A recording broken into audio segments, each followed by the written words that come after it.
चुनुर हे पाँव के तोरे, हे चुनुर चुनुर पाँव के तोरे पैरी ह न दागे। फट हचीर हा जींस के ये फैशन कहाँ ले आगे।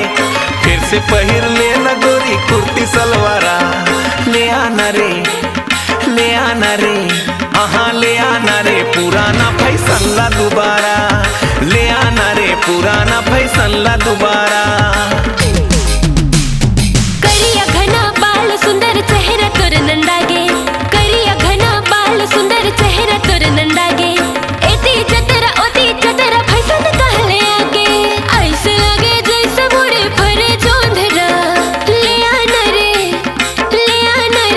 हाँ हाँ ले आना रे पुराना फैशन ला दोबारा। ले आना रे पुराना फैशन ला दोबारा।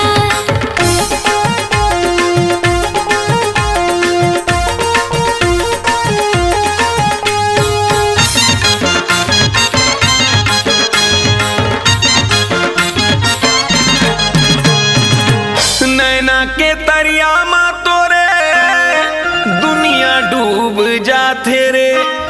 मुस्किया के देख ले तो धड़कन रुक जाते रे।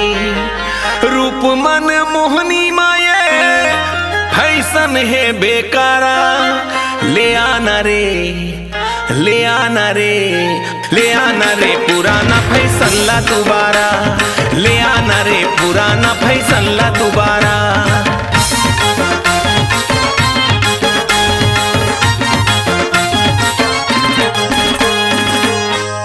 बदन गठिला सुखर सबला मोहि डरे रे। चाल तोरे टूरे मल्ला मछरी कस मारे रे।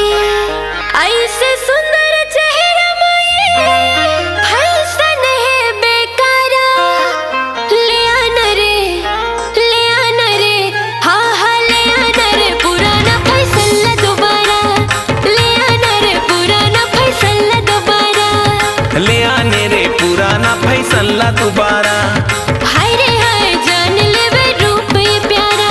हाँ ले आने रे पुराना फैशन ला दोबारा। हाय रे हाय जान ले वह कुर्ती सलवार।